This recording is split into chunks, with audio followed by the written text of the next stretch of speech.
یہ جو رمضان المبارک کا آخری عشرہ ہوتا ہے نا، یہ بڑا قیمتی ہے۔ میں پہلے بھی دوستوں سے عرض کرتا رہتا ہوں کہ ہم نا یہ آخری 10 دن اکثر بازاروں میں گھوم کے گزار دیتے ہیں۔ بخاری مسلم میں حدیث ہے، سیدہ عائشہ صدیقہ رضی اللہ تعالیٰ عنہ فرماتی ہیں آخری 10 دن جو رمضان کے ہوتے تھے حضور خود بھی بیدار ہوتے تھے، ہمیں بھی بیدار کرتے تھے۔ رسول پاک صلی اللہ تعالی علیہ وآلہ وسلم نے پتہ روزے دار کی فضیلت کیا بیان فرمائی؟ اللہ کے محبوب صلی اللہ تعالی علیہ وسلم فرماتے ہیں کہ رب فرماتا ہے ابن آدم کا ہر عمل اس کے لیے، روزہ میرے لیے، اور فرمایا میں خود جزا دوں گا روزے کی، میں خود جزا دوں گا روزے کی۔ اور حضور فرماتے ہیں روزہ ڈھال ہے، جو شخص روزہ دار ہو وہ بےہودگی سے، فحش گوئی سے اجتناب کرے۔ اور اللہ کے محبوب صلی اللہ تعالی علیہ وسلم فرماتے ہیں اگر کوئی شخص اسے گالی دے، اگر کوئی شخص اس سے جھگڑا کرنا چاہے تو پتہ کیا جواب دے؟ اسے کہے بھائی میں روزے دار ہوں، میرے منصب کا تقاضا نہیں کہ میں تیرے ساتھ الجھوں۔ اور رسول پاک صلی اللہ علیہ وسلم فرمانے لگے اوہو اتنی بڑی بات۔ حضور فرمانے لگے، یہ صحیح مسلم کے لفظ ہیں، کریم محبوب فرمانے لگے مجھے اس رب کی عزت کی قسم جس کے قبضے میں محمد عربی صلی اللہ علیہ وسلم کی جان ہے۔ حضور فرماتے روزہ دار کے منہ کی خوشبو اللہ تعالیٰ کے نزدیک قیامت کے دن مشک کی خوشبو سے بھی زیادہ برکت والی ہوگی۔ اس کے منہ سے جو خوشبو آتی ہے قیامت میں مشک پیچھے رہ جائے گا، اور رب کی بارگاہ میں صرف روزہ دار کے منہ سے۔ اگر تیرے منہ کی خوشبو رب کو اتنی پسند ہے تو تجھے بھی تو اپنے منصب کا خیال ہونا چاہیے۔ میرے رسول پاک علیہ السلام نے فرمایا روزہ دار کو 2 خوشیاں ملیں گی۔ ایک خوشی اس وقت ملتی ہے جب وہ افطار کرتا ہے، اور فرمایا ایک خوشی اس وقت ملے گی جب وہ اپنے رب سے ملاقات کرے گا، جب وہ اس سے ملے گا تو اس وقت روزہ دار کو خوشی ہوگی۔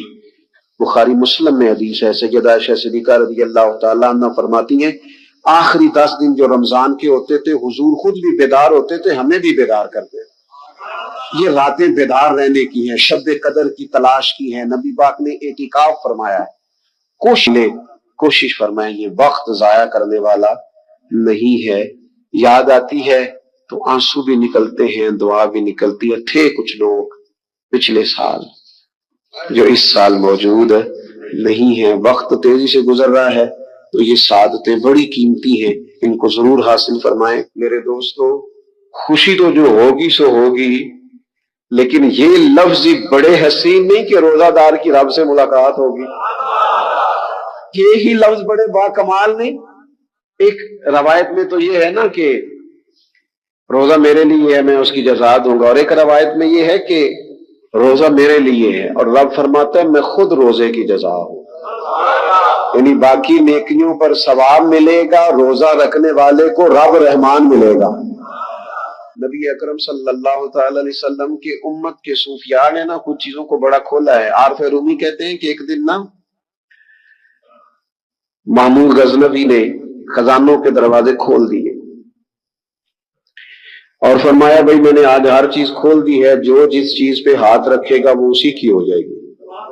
لوگ دوڑے، کوئی سونے کی طرف، کوئی چاندی کی طرف، کوئی جائیدادوں کی طرف، کوئی خزانے کی کنجیوں کی طرف، کوئی بڑے بہترین گھوڑے اور اونٹوں کی طرف لوگ دوڑ گئے، جو جس پہ ہاتھ رکھے گا اسی کا۔ سب بھاگ گئے، ایاز بیٹھا ہے، نہ وہ حسن میں رہی شوخیاں، نہ وہ عشق میں رہی گرمیاں، نہ وہ غزنوی میں تڑپ رہی، نہ وہ خم ہے زلف ایاز میں، وہ لذتیں کہاں۔ ایاز چپ کر کے بیٹھا ہے۔ پھر محمود نے ایاز کی طرف مخاطب کر کے کہا ایاز اٹھنا نہیں، آج لوٹ سے لگ گئی ہے، جو جس چیز پہ ہاتھ رکھے گا اسی کی۔ ایاز کہنے لگا بات پکی ہے نا؟ تو محمود خوش تھے، موڈ بڑا اچھا تھا، کہا بالکل پکی ہے۔ تو ایاز کہنے لگے چلو ٹھیک ہے۔ ایاز اٹھے، پیچھے سے جا کے نا تو محمود کے کندھے پہ ہاتھ رکھ دیا، محمود کے کندھے پہ ہاتھ رکھا۔ محمود کہنے لگے یہ کیا بات کا، آپ سے میں نے پوچھا تھا بات پکی ہے، جو جس پہ ہاتھ رکھے گا اسی کا نا۔ تو تھوڑی دیر پہلے مسکراتے چہروں میں آنسو آ گئے. ایاز بھی روئے تو محمود بھی روئے. کہا بادشاہ پکا رہنا، وہ جن کو خزانے چاہیے تھے وہ دوڑ گئے، مجھے تو چاہیے. لنگ کئی مہینے تے برس گئے تے تیری دید نو دیدے ترس گئے، تیری تو ملے گا. تو پھر کہا محمود نے، اس نے کہا میں وعدہ کر چکا تھا، بس ٹھیک ہے، باقیوں کے خزانے اور میں تیرا طے ہو گئی. فرمایا باقی نیکیوں پر ثواب ملے گا، روزہ رکھنے والے کو رب رحمان ملے گا، اللہ کا قرب ملے گا. دیکھو نا، وہ خاص انسان کو کیفیت حاصل ہوتی ہے روزے میں، رب کے ہونے کا یقین. وہ جو صوفیاء کہتے ہیں نا مراقبہ کرو، وہ نصیب ہوتا ہے. یعنی کسی کو کیا پتا ہے اس کا روزہ ہے کہ نہیں، اکیلا ہے نا گھر میں، فریزر بھرا ہوا ہے، نہیں نہ کھاتا. کیوں؟ اسے پتا ہے میرا رب میرے ساتھ ہے، میرا رب مجھے دیکھ رہا ہے. بس یہ تصور توحید پکا ہو جاتا ہے رمضان. تو پھر اللہ تبارک و تعالیٰ کی بھی خاص رحمت اور کوئی خاص ہی اعزاز. حضور فرماتے ہیں جنت کے کئی دروازے ہیں، ایک باب الریان ہے، اس سے صرف روزہ دار گزریں گے. آواز ہوگا روزے والے آ جاؤ، وہ آ جائیں گے. فرمایا اس خاص دروازے سے گزرو، جب گزر جائیں گے تو فرمایا بند کر دو بھائی، اور کوئی نہیں گزرے گا یہاں سے. دروازہ ہی مخصوص ہے، ان کا اعزاز ہی ذرا زیادہ ہے. تو میرے عزیز رمضان شریف کے اندر وہ منصب کا بس خیال رکھے کہ میں روزہ دار ہوں، اس احتیاط کے ساتھ. اور دوسری جو رمضان کی چند عبادات ہیں نا، سب سے پہلی تو میں عرض کروں گا تراویح کے حوالے سے. یہ بات یاد رکھ لیں کہ نبی پاک علیہ الصلوۃ والسلام نے فرمایا جس نے ایمان اور احتساب کی نیت کے ساتھ رمضان میں قیام کیا، اللہ اس کے پچھلے سارے گناہوں کو معاف فرما دے گا. اور ایک مقام پر نبی پاک صلی اللہ تعالی علیہ وسلم نے بیان کیا، یہ مشکات میں موجود ہے. حضور فرماتے ہیں رمضان اور قرآن دونوں قیامت کے دن بندے کی شفاعت کریں گے. رمضان کہے گا یا اللہ میں نے اسے دن بھر کھانا کھانے سے باز رکھا اور تیری بارگاہ کے حکم کے مطابق اس نے اپنے آپ کو ان چیزوں سے بچا کے رکھا. اور قرآن کہے گا مالک رات میں نے اسے نیند سے رو کے رکھا. کیا مطلب؟ اس نے کھڑے ہو کے عبادت کی. اگرچہ اس سے مراد شارحین حدیث نے تراویح بھی لیا ہے، تہجد کی نماز بھی لیا ہے، صلاۃ اللیل بھی لی ہے، لیکن میرے عزیز یہ خاص ربط ہے قرآن مجید کے ساتھ تراویح کا. مسنون ہے رمضان کی راتوں میں قرآن مجید اور تراویح کا پڑھنا. اگر تھوڑی سی نا طبیعت میں صرف تبدیلی پیدا کی جائے. میں نے دیکھا ہے کہ جو لوگ کہتے ہیں نا میرا وقت بڑا قیمتی ہے، بڑی ساری جگہوں پہ آپ کو بیٹھنا پڑتا ہے، بیٹھے آپ 2 گھنٹے بیٹھے، 3 گھنٹے بیٹھے. میں نے دیکھا ہے لوگ جاتے کسی دفتر میں تو رات کو چلے جاتے ہیں اس علاقے میں، کھڑے ہیں پاسپورٹ کے دفتر کھڑے ہیں، شناختی کارڈ کے دفتر کھڑے ہیں، امیگریشن کی لائنوں میں کھڑے. کچھ ذہن تو بنائیں کہ میں نے رات کھڑے رہنا ہے اور اپنے رب کی عبادت کرنی ہے.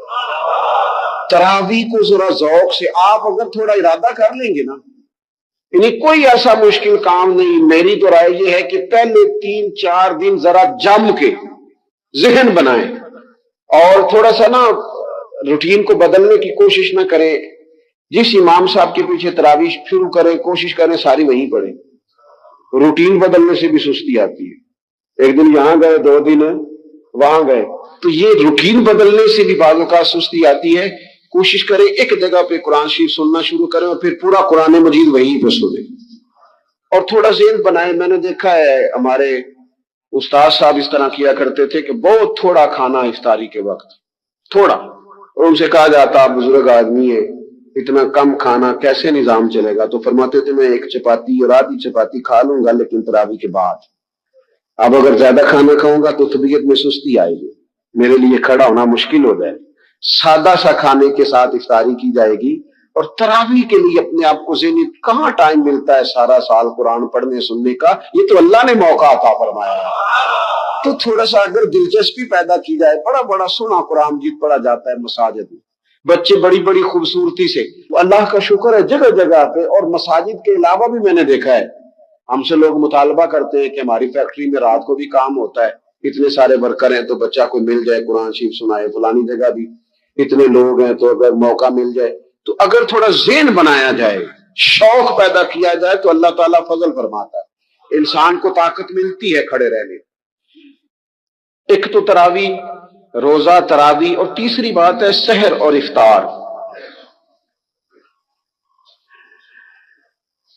یہ جو سحری اور افطار، یہودی جو تھے نا وہ سحری نہیں کرتے تھے، سحری کا نام و نشان نہیں تھا، روزہ رکھتے سحری نہیں کرتے۔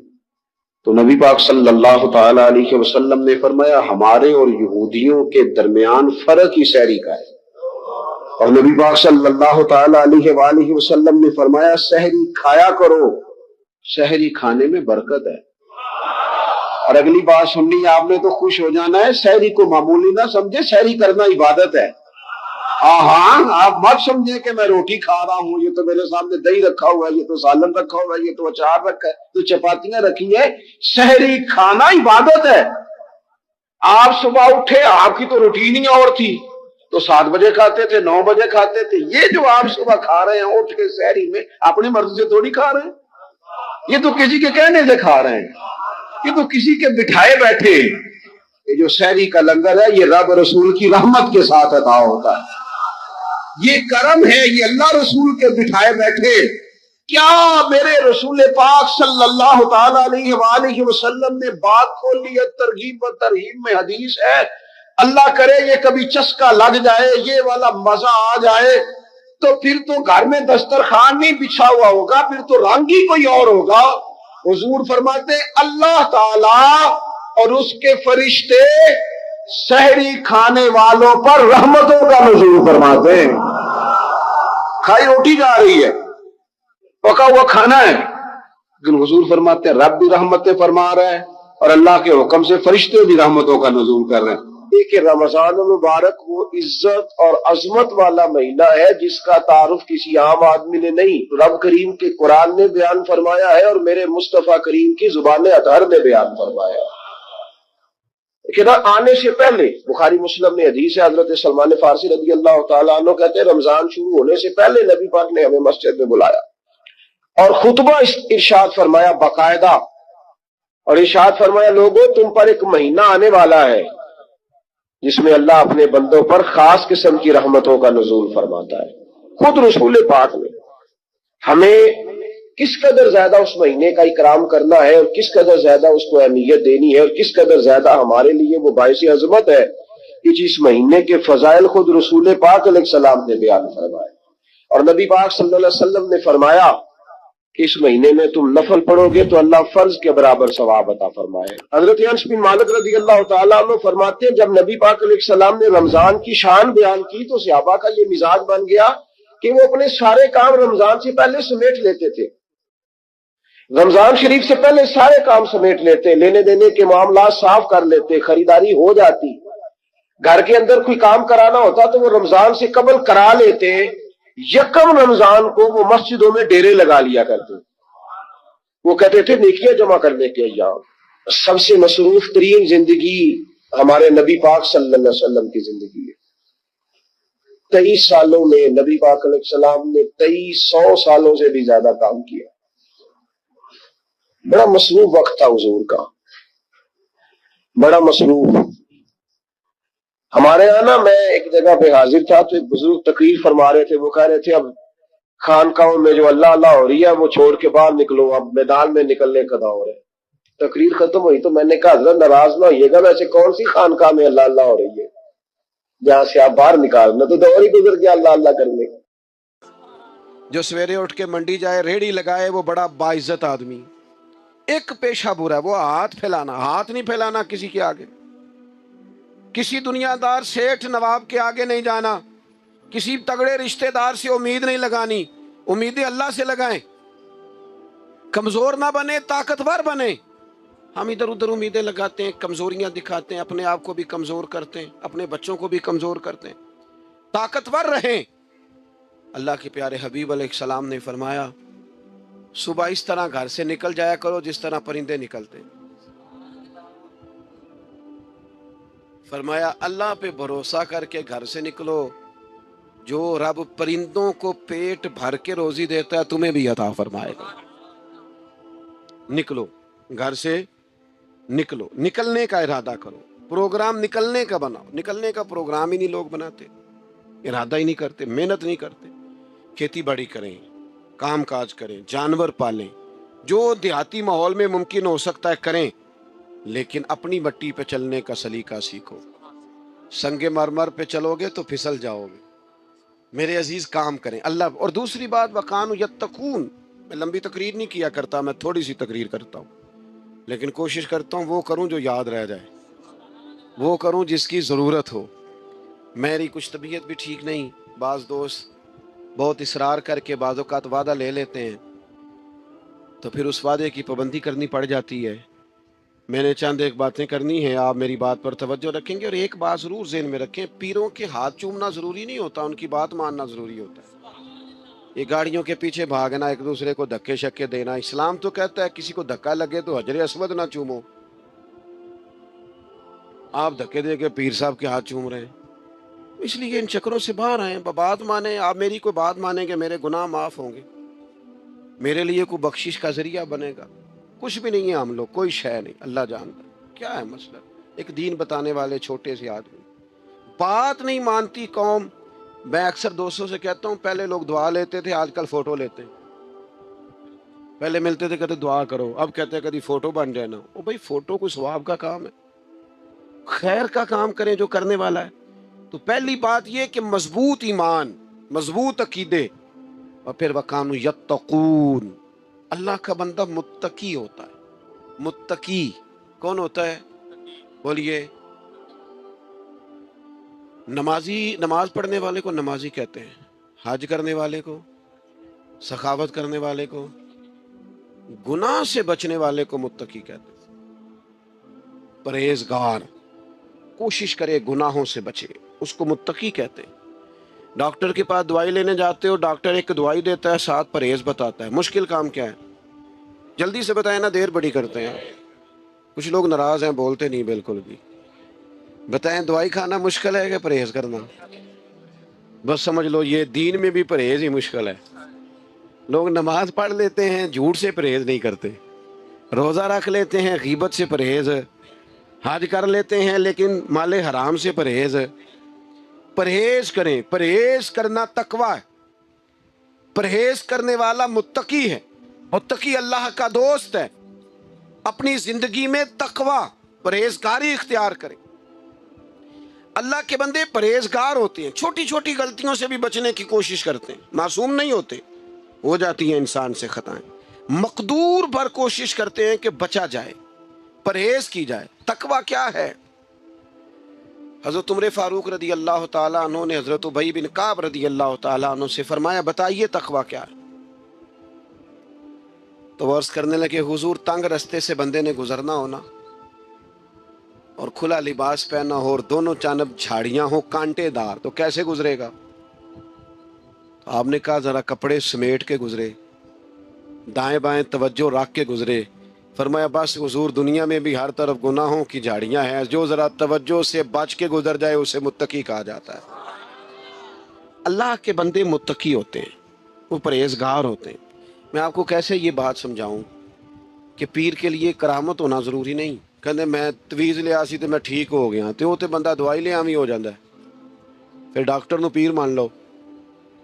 اور بھائی اگر تیری گناہوں کی بیماری گئی ہے تو پھر تو ڈاکٹر صحیح پیر ہے، پھر تو تیرا پیر کامل ہے. اور اگر تو پیری مریدی، آج کل نہیں منع کرتے پیر، وہ کہتے نذرانہ آ رہے ہیں نہ سانو کی لوڑ ہے ڈکنے دی، یہ جرم کردہ کرے ایتھے تے لنگر تے دھیان نہ پہنچاندہ ہے کہ نہیں. باقی چھوڑو، یہی کام اسٹیجوں پہ ہوتا ہے. نعت کا نعت پڑھ رہا ہے، دنیا چھڑنی پئی تے چھڑ دیاں گا، دامن حضور دا تو 40,000 چو کچھ ہے چھڑ،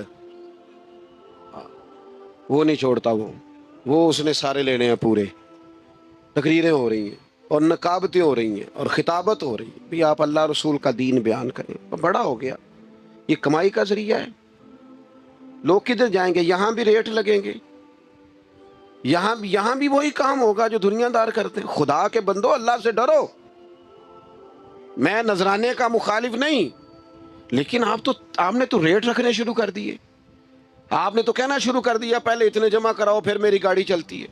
اللہ کے بندے تقوی، پرہیزگاری، اس کا سبق، اس کا درس، اللہ کے بندے متقی ہوتے ہیں، وہ پرہیزگار ہوتے ہیں۔ سب سے پہلا تقوی زبان کا، آپ جو بولیں سوچ کے بولیں، زیادہ باتیں کرنے کی عادت نہ ڈالیں، جو منہ میں آئے کہہ نہ دیں، رب سے ڈر کے بات کریں۔ میرے نبی کریم علیہ السلام نے فرمایا کئی دفعہ تم بات کرتے کرتے ایسا جملہ بولتے ہو تمہیں پتہ ہی نہیں ہوتا، مالک کو اتنا پسند آتا ہے تمہارے لیے جنت کا فیصلہ کر دیتا ہے، اور کئی دفعہ تم بات کرتے کرتے ایسی بات کرتے ہو تمہیں پتہ ہی نہیں ہوتا اور جملے کی وجہ سے تمہارے لیے جہنم کا فیصلہ ہو جاتا۔ تو تقوی، پرہیزگاری، محتاط، یعنی وہ کسی کا دل توڑنے سے بچتے ہیں، وہ کسی کو تکلیف دینے سے بچتے ہیں، وہ اذیت دینے سے بچتے ہیں، وہ پریشان۔ میں آپ سے عرض کروں، ہمارے ملک میں جو سب سے بڑا مسئلہ ہے نا،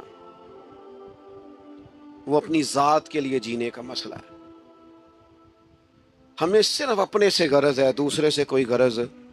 ایک درویش گزرے حضرت اجل شیرازی رحمۃ اللہ علیہ، مرید بیعت ہوا تو اس نے کہا حضور کوئی وظیفہ، فرمایا وظیفہ یہ ہے جو نبی پاک نے بیان کیا ہے۔ حضور نے فرمایا جو اپنے لیے پسند کرنا وہی اپنے بھائی کے لیے پسند کرنا، یہ تیرا وظیفہ ہے۔ کئی دنوں کے بعد پھر آیا، کہا حضور کوئی پڑھنے کے لیے بتائیں، فرمایا اس پر عمل کر جو میں نے تجھے کہا ہے، جو اپنے لیے پسند کرنا وہی اپنے۔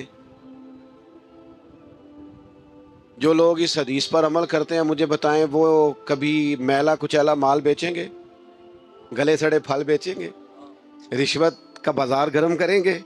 حضور نے فرمایا جو اپنے لیے پسند کرو وہی اپنے۔ بھائی ہم سادی سادی باتوں پر ہم اسی جی معرفت دی گل پوچھنی فقیر نو، معرفت وہی ہے جو اللہ کے قرآن میں ہے اور نبی پاک کے فرمان میں ہے۔ اللہ کے سے کون سی معرفت آپ نے فقیر سے پوچھنی؟ یہی ہے معرفت، اس پر عمل کریں آپ۔ حضور کی ارشادات سب سے بڑی معرفت ہیں، اس پر عمل کریں، اپنی زندگی کو مزین کریں، اپنی ذمہ داریاں کو ادا کریں۔ آپ کا والد گھر میں بیٹھا ہے، ابا جی بیمار ہے، اماں بیمار ہے، تو پیر صاحب کے پاس ہے، ابا جی اماں جی بیمار ہے، تو تبلیغ کرنے گیا ہوا ہے۔ یہ جو تیرا اصل حج ہے وہ تو تیرے گھر ہے، بلے شاہ آسمانی اٹھدیاں پھڑنا ہے، جیڑا گھر بیٹھا انہوں پھڑیا ہی نہیں۔ ماں باپ بیمار ہیں، ان کو ضرورت ہے تو دوستوں کے ساتھ سیر کرنے گیا ہوا ہے۔ میں آپ کو ایک دوائی بتاؤں ابا جی کی صحت کے لیے، بتاؤں کہ رہنے دوں؟ اگر وڈیرے گھر بیمار نے تو ماں اور باپ تو ایک دوائی بتاؤں؟ کچھ بندے کوردے نے ہاں نہ نہیں کردے، بتا دوں جی؟ اللہ آپ کو اسی طرح مسکراتا رکھے، آپ مسکرائے ہیں تو میرا دل خوش ہو گیا۔ یاروں کو ٹیلی فون کرتے ہو نا کہ آج کھانا باہر سے کھانا ہے، ایک دوائی بتاتا ہوں، ابا کو فون کرو، کہنا ابا جی آج روٹی نہیں کھانی، میں آؤں گا، میرا دل کرتا ہے آپ کے ساتھ بیٹھ کے کھاؤں۔ اماں کو فون کرو گھر میں، کہ اماں جی دل بڑا کرتا ہے، آج روٹی آپ کے ساتھ کھانی ہے، ذرا میرا انتظار کرنا، اماں کی طبیعت ٹھیک ہو جائے گی، ابا جی کو سکون کی نیند آئے گی۔ اوئے ہوئے، کوئی مزہ ہے اس کا، کوئی اس کا ذائقہ ہے؟ ایک دفعہ کہے ابا جی سے کہ ابا جی میرا دل بڑا کرتا ہے، موسم بدل گیا ہے، کپڑے لینے جانا ہے پر میں نے آپ کے ساتھ جانا ہے، آپ میرے ساتھ چلیں، پھر میں نے خریدنے ہیں۔ اور یار ان سے پیار تو کر، یہ تیری توجہ کے طالب ہیں، ان کو تو پیسے نہ دے، ٹائم دے، تو متقی بنے گا، تو پرہیزگار بنے گا۔ تیری بیوی بیچاری نے تجھ سے باتیں کرنی ہیں، تو یاروں سے گھنٹوں گپے لگاتا ہے، وہ کہتی ہے دو میری بھی سن لے، وہ تیرا ہی لباس ہے، جو وہ تجھ سے کہہ سکتی ہے کسی اور سے کہہ سکتی؟ تیرے پاس ٹائم ہی نہیں، تو باقی ساری کھیلیں کھیل آیا ہے اور بچے تیرے انتظار کر رہے ہیں اور تو ان کو کہتا ہے میں بڑا تھکا ہوا ہوں، پیچھے ہٹ جاؤ۔ نبی پاک علیہ السلام سے زیادہ کو مصروف رہ سکتا ہے؟ پر حضور تو نواسوں کو کندھوں پہ بٹھاتے تھے، نبی پاک کے ساتھ تو وہ نماز کے وقت بھی ساتھ آ جاتے۔ ہم اپنی اصل جو زندگی ہے اس کو خوبصورت کیوں نہیں کرتے؟ ہمیں شریعت اسلام، میں اکثر دوستوں سے کہتا ہوں جو دادا اللہ نے پسند کیا اس خاندان میں اللہ نے مجھے پیدا کیا، جو ماں باپ دادی نانا نانی ماموں چاچو اللہ نے پسند کیے وہاں مجھے اللہ نے پیدا کیا۔ یہ ہماری مرضی نہیں ہوتی ہے، کس کی مرضی ہوتی ہے؟ تو جو دادا اللہ نے پسند کیا وہ ہمیں بھی پسند ہونا چاہیے، جو نانا اللہ نے ہمارے لیے پسند کیا ہمیں بھی پسند ہونا۔ اسی دوجیاں نال پیار کرتے ہیں تے اپنے نال وہ میرے عزیز آپ کا لہجہ انداز محبت والا ہو، پیار والا ہو، آپ متقی بنے. یہ جو اپنی مرضی کا سونا، اپنی مرضی کا اٹھنا، اپنی مرضی کا جاگنا، اپنی مرضی کا کھانا، اس سے نکل آؤ. دوسروں کا خیال رکھنا شروع کرو. تھوڑا سو لیا کرو نوجوانوں، والدین کو ٹائم دو، بچوں کو ٹائم دو، اپنے گھر میں وقت گزارو، اپنے پڑوسیوں کا خیال رکھو. میرے نبی پاک نے فرمایا میں اسے مومن نہیں مانتا جو پیٹ بھر کے روٹی کھائے اور پڑوسی بھوکا سو جائے. اپنے ارد گرد تھوڑی توجہ کرو. باتیں چونکہ زیادہ نہیں کرنی تھی، بس بڑی جلدی ختم کرنے لگا ہوں. ایک ضروری بات اور بھی ہے، اللہ کے جتنے ولی تھے نا، ان کی جوش ہے سب سے زیادہ مضبوط تھی، وہ تھا مصلی، عبادت. 2.5 گھنٹے قوم موبائل تے بیوے اور نماز فرض بھی نہ پڑے. تکیا جے میرے ول میرا کو دوست اگر مجھے ایک دفعہ کہے نا ٹائم کوئی نہیں تانوں ملن دا، میں کہنا بھائی تیری میری دوستی تے سلام دعا جڑی ہے نا وہ اگے نہیں چل سکتی. تیرے کو ٹائم نہیں تے اسی تے اگے بڑے مصروف ہاں. یہ کیا بات ہوئی؟ ہم تو پہلے صبح کہیں، دوپہر کہیں، شام کہیں. ہم سے تو پوچھو نا کیا ہمارے حالات زندگی ہیں. عدم سے لائی ہے ہستی میں آرزو رسول، کہاں کہاں لیے پھرتی ہے جستجو رسول. تو کوئی دوست کہے جی ٹائم نہیں تانوں ملن دا تے تسی دسو تانوں اچھا لگتا ہے؟ بولو نا یار.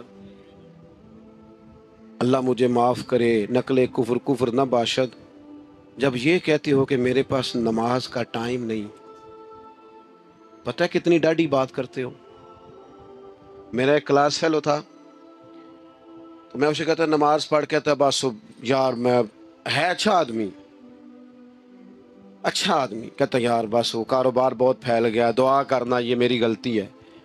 تو چونکہ بے تکلفی تھی تو اس کو چوٹ لگ گئی، آپریشن کرانا پڑا، فریکچر ہو گیا. تو پھر میں تیمارداری کرنے کے لیے گیا 2-3 دفعہ. تو آخری پھیرے میں نے اسے کہا چھوٹی سی بات کرنی، اور میں نے بڑے ادب سے بڑے دھیمے لفظوں میں کہا میں کیا وہ آپریشن دا ٹائم نکل آیا، نماز کا ٹائم ہی نہیں. صبح فلائٹ ہو تو آنکھ کھل جاتی ہے، نماز کے لیے کیوں نہیں کھلتی؟ نہ کرو یار ایسے. مصلی بعد والذین یبیتون لربہم سجدا وقیاما. اللہ کے بندوں کی راتیں سجدوں میں گزرتی، قیام میں گزرتی ہیں. محفلیں بے شک چھوٹی ہو جائیں، نمازیں نہیں چھوٹی ہونی چاہیے. آپ باقی جگہوں پہ ٹائم کم کریں، عبادات کے لیے اپنے آپ کو تیار کریں ذہنی طور پر، فکری طور پر. تو میری بات مکمل ہوئی. میں نے 3 باتیں آپ کے سامنے رکھیں. ایک تو یاد رکھنا ہے، ہمیشہ بھولنا نہیں کہ دیکھیں میں تقریر جو میں کر رہا ہوں میں آپ کو دہرا رہا ہوں، سبق صحیح یاد کرا رہا ہوں. اللہ کا ولی کامل ایمان والا ہوتا ہے، اس کا عقیدہ ٹھیک ہوتا ہے، یقین مضبوط ہوتا ہے، اور قریب بیٹھنے والوں کا یقین بھی وہ مضبوط کرتا ہے. دوسری بات یہ کہ وہ متقی پرہیزگار ہوتا ہے، وہ گناہ سے بچتا ہے، دوسروں کو بھی بچانے کی. اور تیسری بات یہ کی کہ مسلح مضبوط، نماز کی پابندی.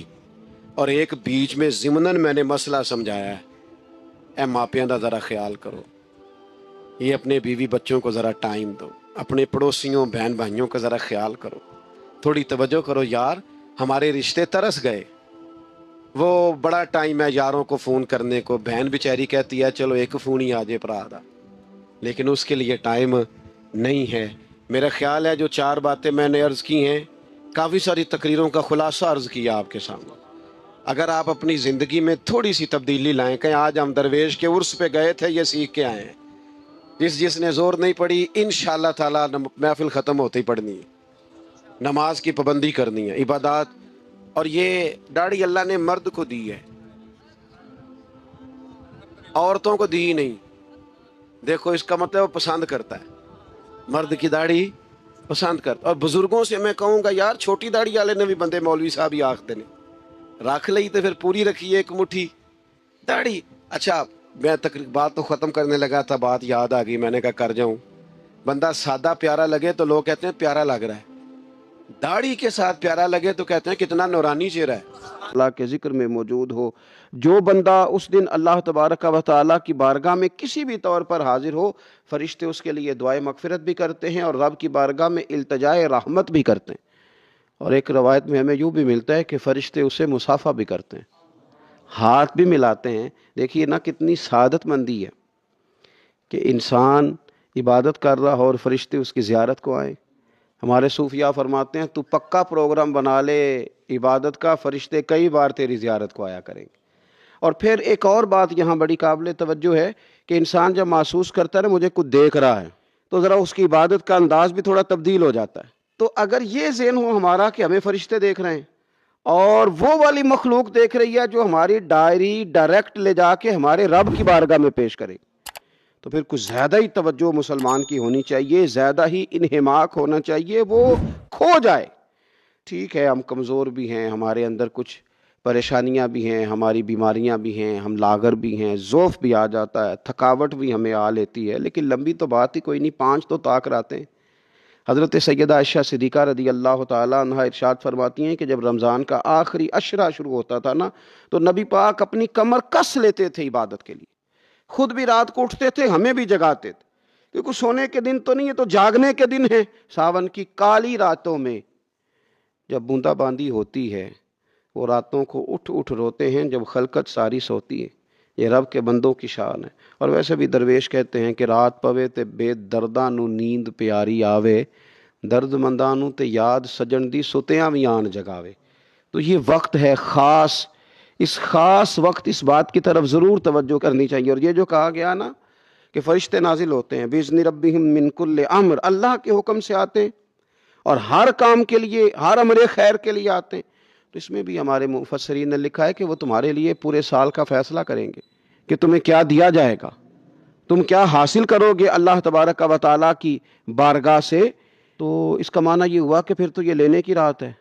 ایسا نہ ہو کہ فرشتے آئے ہوں رب کی بارگاہ سے یہ پیغام کرم ہو کہ دینا ہے اور لینے والے سو رہے ہوں، وہ آرام میں ہوں۔ تو یاد رکھیں خیرات اسی کے پیالے میں آتی ہے جس کا پیالہ سیدھا ہوتا ہے، اور اگر پیالہ ہی سیدھا نہ ہو تو خیرات پھر پیالے میں نہیں آیا کرتی۔ تو پھر اس کو جو کہا گیا نا کہ یہ سلامتی والی ہے، تو اس میں ایک اور بات بھی ہمارے پھر مفسرین نے لکھی ہے کہ اس رات، شیطان تو ویسے ہی قید ہے، اس رات بندے کا نفس بھی نہیں اسے تنگ کرتا۔ یہ طاق راتیں اتنی حسین ہے کہ تھوڑی سی بندہ ہمت کرے تو اللہ عبادت کے لیے اس کے دل کو قرار عطا کر دیتا ہے، اسے سکون ملتا ہے، طبیعت ٹھنڈی ہو جاتی ہے اور وہ بڑے ذوق کے ساتھ اللہ کی عبادت کرتا ہے۔ خوب بیداری کا مظاہرہ کریں طاق راتوں۔ اگر آپ محسوس کریں نا کہ یار یہ نا میں نے بال نہیں صحیح، میرے بکھرے ہوئے ہیں، ٹوٹے ہوئے ہیں، تو محسوس کرتے ہیں یار کوئی دیکھے گا تو کیا کہے گا۔ 2 جوڑے بھی بعض لوگوں کو دن میں تبدیل کرنے پڑتے ہیں، وہ آسودگی حاصل ہوتی ہے، اس سے تسلی محسوس کرتا ہے آدمی۔ آپ 2-3 دنوں کے تھکے ماندے جب جا کے غسل کرتے ہیں نا گھر میں، تو اتنی کوئی وزن نہیں ہوتا مٹی کا یا کپڑوں کا، لیکن آپ غسل کر لیتے ہیں تو اپنے آپ کو ہلکا پھلکا محسوس کرتے ہیں۔ انسان کی طبیعت کا تقاضا ہے کہ تھوڑے سے بھی اگر میل کچیل اس کے ظاہری جسم پہ لگ جائے تو وہ تکلیف محسوس کرتا ہے۔ بس سمجھ لیں اس بات کو کہ اگر ظاہر پر 1-2 دھبا ہو تو بندہ بے چین رہتا ہے، تو اگر دھبے باطن پہ ہوں، تو اگر دل پہ دھبے لگ جائیں نا، لالچ کا، ہرس کا، ہوس کا، حسد کا، عداوت کا، بغض کا، لوگ کہتے ہیں پتہ نہیں کیا بات ہے میں بور ہو رہا ہوں، پتہ نہیں کیا بات ہے مجھے کیا ٹینشن ہے، پتہ نہیں سارا کچھ ہے۔ تو میں کہتا ہوں سارا کچھ ہے، پر ایک ٹینشن بھی ہے آپ کو کہ مجھے دیکھ کوئی نہیں رہا، ایک مسئلہ بھی ہے کہ میری ذرا شہرت ہو جائے، ایک پریشانی بھی ہے کہ میری بھی ذرا کبھی کوئی فوٹو آنے لگ جائے۔ تو اس نے بے چین کر دیا، بے قرار کر دیا۔ آپ کے پاس سارا کچھ ہے، لیکن وہ جو بھائی تھوڑا سا 4 پیسوں میں آگے نکل گیا، وہ برداشت نہیں ہو پا رہا، اس نے اندر جوار بھاٹا برپا کر دیا ہے باطن میں۔ یہ جو اندر کے دھبے ہوتے ہیں یہ انسان کو بے چین کر دیتے ہیں، بے قرار کر دیتے ہیں۔ وہ ویسے وہ دوائیاں کھاتا پھرتا ہے، دم کراتا پھرتا ہے، علاج کراتا پھرتا ہے، لیکن رب فرماتا ہے میں نے تمہارا علاج کر دیا ہے۔ مالک کس طرح؟ فرمایا میں نے تمہیں اپنا محبوب جو عطا فرمایا ہے۔ کما ارسلنا فیکم رسولا منکم یتلو علیکم آیاتنا ویزکیکم، فرمایا میں نے تمہیں میں سے تمہیں رسول دیے ہیں، وہ تم پر میری آیتیں پڑھیں گے اور تمہیں پاک فرما دیں گے۔ جب تزکیہ ہو جائے گا نا، اندر کی صفائی ہو جائے گی، پاکیزگی ہو جائے گی، تو پھر کوئی مکان نہیں حضرت بلال حبشی کے لیے رہنے کے لیے، کوئی مکان نہیں، مسجد میں سوتے ہیں. پھر کوئی مکان نہیں ان کے پاس، کوئی ان کے پاس جائیداد نہیں، کوئی مال نہیں، سادہ کپڑے پہنتے ہیں، کوئی ظاہری عہدہ نہیں. لیکن حال یہ ہے کہ محبوب فرماتے ہیں معراج سے واپس آ کر، بلال کیا عمل کرتے ہو یا رسول اللہ کیا ہوا؟ فرمایا میں معراج پہ گیا تھا، میں نے تو تمہارے چلنے کی آواز جنت میں بھی سنی ہے. جب آپ اندر سے مطمئن ہو جاتے ہیں. دو تین باتیں آپ کی خدمت میں عرض کرنی ہے. طبیعت جب تک بے لوث نہیں نہ ہوتی، جب تک اخلاص نہیں آتا، تب تک اطمینان نہیں ہوتا. یہ جو لالچ ہوتا ہے نا، ہرس ہوس طمع، یہ اتنی بڑی گھٹن ہے کہ آپ، اور یہ اتنا بڑا لالچ کا، ہرس اور ہوس کا پیٹ اتنا بڑا ہوتا ہے کہ اس میں سارے خزانے بھی ڈال دیے جائیں تو یہ پیٹ بھرتا نہیں. جب آپ لالچ کے رشتے دنیا میں قائم کر لیتے ہیں، جب آپ کچھ لوگ کچھ دو کی پالیسی کی بنیاد پر جینا چاہتے ہیں، تو پھر زندگی ایک مشین کی طرح گزرتی ہے. پھر انسان انسانوں سے نہیں ملتے، جیبوں سے ملتے ہیں. پھر آج جو حال ہم ارد گرد دیکھ رہے ہیں کہ ایوان اقتدار سے لے کر بچی اور بچے کا رشتہ طے کرنے تک ہر چیز سے پہلے دولت دیکھی جاتی ہے، ہر چیز سے پہلے سرمایہ دیکھا جاتا ہے.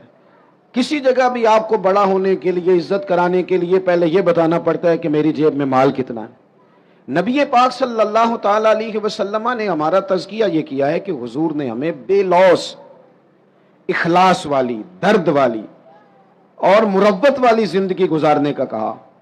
حضور علیہ السلام کی مکمل سیرت کو آپ پڑھیں گے نا میرے عزیزوں، تو یک طرفہ نیکی کا کہا حضور نے. یک طرفہ نیکیاں تجارت نہیں ہوتی کہ سامنے والا بھی کرے گا تو میں بھی کروں گا. حضور نے فرمایا نیکی یک طرفہ کرنی ہے. اپنی سیرت میں فرمایا، اپنے عمل سے فرمایا نیکی یک طرفہ. کیا معنی ہے؟ کوئی کرے نہ کرے، ہم مدینے والے کے ماننے والے ہیں، ہم نے نیکی کر کے چھوڑنی ہے. اخلاص جب آ جاتا ہے نا، للہیت جب آ جاتی، کوئی 24 گھنٹوں میں 2 کام تو بندہ صرف اللہ کی رضا کے لیے کرے. 2 کام تو اللہ کی رضا کے لیے کرے. ایک تو اللہ کی، ہر کام میں دکھاوا ہے، ہر کام میں تسن. بڑا بڑا مذہبی، یہ مذہبی سٹیج ہوتا ہے نا ہمارا، یہ مذہبی سٹیج ہے، یہ ہونا چاہیے نا بڑا اخلاص والا، بڑا درد والا. لیکن اگر کوئی سماجی آدمی، سیاسی آدمی رہ جائے سٹیج پہ بیٹھنے سے، تو ہو سکتا ہے سویرے لڑائی شروع ہو جائے. فلانی آیا، کوئی پیر صاحب اگر رہ جائیں، پیچھے رہ جائیں، تو اگلے دن ہو سکتا ہے وہ کہیں کہ آئندہ آپ کی محفل کا بائیکاٹ کرنا ہے، آپ نے تو، میں تو صدارت کے قابل تھا اور مجھے نیچے بٹھا دیا. او بھائی کوئی تو ایسی جگہ ہو نا، کوئی تو ایسا مقام ہو جہاں یہ ساری چیزیں نکل جائیں. خالص اللہ کی رضا کے لیے انسان کام کرے، خالص. میرے رسول پاک صلی اللہ تعالی علیہ وسلم نے سامنے والے کا انداز دیکھ کر اس کے ساتھ نیکی نہیں فرمائی، بلکہ کریم کا تو ایک منفرد طریقہ ہے پیار کرنے کا. ارسلت الی الخلق، فرمایا میں مخلوق کا رسول ہوں، مخلوق کا. حضور کا تو دل غیروں کے لیے بھی بڑا دھڑکتا تھا، نہ ماننے والوں کے لیے بھی بڑا دھڑکتا تھا. بدر میں جو لوگ آئے تھے وہ کوئی پھول کی پتیاں لے کے تو نہیں نہ آئے تھے. بدر میں جو لوگ آئے تھے وہ گھی شکر لے کے تو نہیں نہ آئے تھے، وہ تو تلواریں لے کے باقاعدہ لڑنے کو آئے تھے. وہ سارا کچھ کرنا چاہتے تھے جو عرب کے لوگ اپنے دشمن سے کیا کرتے تھے معاذ اللہ. وہ پہلے قتل کر دیتے، پھر ناک کاٹ ڈالتے، پھر کان کاٹ ڈالتے، پھر وہ ٹکڑے کر دیتے. وہ سارا کچھ کرنے آئے تھے. اللہ نے مسلمانوں کی مدد کی. 313 1000 کے مقابلے میں لڑے، پر جب رب مدد کرے تو پھر کامیابیاں آیا کرتی ہیں. نتیجہ کیا نکلا؟ صرف 14 مسلمان شہید ہوئے، 70 کفار کو قیدی بنا کے لایا گیا. میں نے کہا یہ پھول پتیوں والے لوگ نہیں تھے، گھی شکر والے نہیں تھے، تحفوں کے تبادلے والے نہیں تھے. یہ پتھر مارنے والے تھے، کانٹے بچھانے والے تھے، تکلیف دینے والے تھے.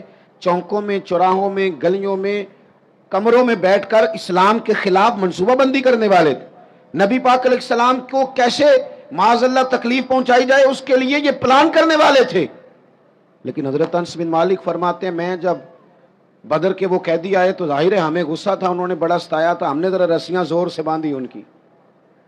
میں آپ سے عرض کروں، نہیں درد رہا ہمارے دل میں. زیادہ سے زیادہ اپنے بچوں کے لیے دل دھڑکتا ہے. تھوڑا سا اور کبھی دوسرا نمبر آئے تو بہن بھائیوں کا. ورنہ وہ ریڑھی والا میرا کیا لگتا ہے؟ ورنہ یہ تو اس طرح لگتا ہے کہ جیسے یہ انسانوں کے جتھوں کو ہم نے جانوروں کا جتھا سمجھنا شروع کر دیا. جب لیڈروں کی گاڑیوں کے پیچھے لوگوں کے بچے دھوپ میں بھاگتے ہیں تو وہ اندر ہو کے خوش ہوتے ہیں, وہ ہاتھ ہلاتے ہیں. آپ کیا دیکھ رہے ہیں؟ یہاں کچھ تماشے لگے ہوئے ہیں. یہ بے ہنگم انداز آپ کا. وہ جس آدمی کو بڑا راضی ہونا چاہیے تھا کہ میں لائن میں لگا ہوں, جس طرح میری قوم تکلیف میں ہے میں بھی اسی طرح ہوں, لیکن وہ قوم جو ہے بیچاری وہ کہہ رہی ہے کہ صرف ڈاکٹر چیک کر لے, صرف بتا دے مریض کو کیا ہے, اگر کہیں اور شفٹ کرنا ہے تو اس کے لیے بھی وہ سفارش لیتی ہے. لیکن یہ صاحب کیا کہتے ہیں؟ کہتے ہیں مجھے اللہ نے بڑی عزت دیا, میں گیا تو ڈاکٹر اٹھ کے کھڑا ہو گیا. تو بھئی قوم کو اس کا کیا فائدہ؟ ڈاکٹر کو بھی آپ سے کوئی کام ہوگا. وہ میں جمعے میں دوستوں سے کہہ رہا تھا کہ ہمارے حکمران کہتے ہیں میں بڑا خوش نصیب ہوں, جو بھی جاتا ہے وہ کہتا ہے میں بڑا خوش بخت ہوں, میرے لیے کعبے کا دروازہ کھلا ہے. تو میں کہتا ہوں کعبے کا دروازہ کھلنا کمال نہیں, کعبے والے کی بات ماننا کمال ہے.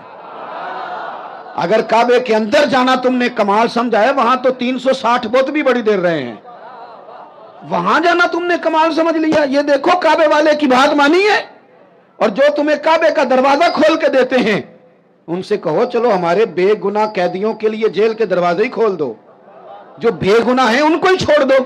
لیکن ہم نے بات ٹھیک ہے. اور پیر صاحب بھی کہتے ہیں میں جناب گیا تو بینک والا اٹھ کے کھڑا ہو گیا. بھئی یہ کیا بات ہوئی؟ آپ بھی نہیں لائن میں لگنا پسند کرتے؟ آپ کو بھی نہیں اس بات کا خیال آیا کہ کتنے لوگ دھوپ میں جل رہے ہیں اور میں آیا ہوں اور میں نکل گیا ہوں؟ خدا کے بندو, جب تک بے لوث درد نہیں ہوتا تب تک سمجھ لو سینوں میں دل نہیں ہے, پتھر ہیں, فقط اپنے لیے دھڑکتے ہیں, فقط اپنے بچوں کے لیے. خدا مجھے ایسی خدائی نہ دے کہ اپنے سوا کچھ دکھائی نہ دے. یہ کیا بات ہوئی؟ حضرت انس بن مالک کہتے ہیں ہمیں غصہ تھا کفار پر, ہم نے رسیاں زور سے باندھ دی, اور اپنا غصہ نہیں تھا, غصہ یہ تھا ہمارے نبی کو تکلیف دی, مکہ چھوڑنا پڑا, اذیت دی, ہم نے زور زور سے رسیاں باندھی. لیکن فرماتے ہیں میں رات کو مسجد نبوی میں آیا تو حضور کو دیکھا کبھی بے چینی سے ادھر ٹہلتے ہیں کبھی ادھر ٹہلتے ہیں.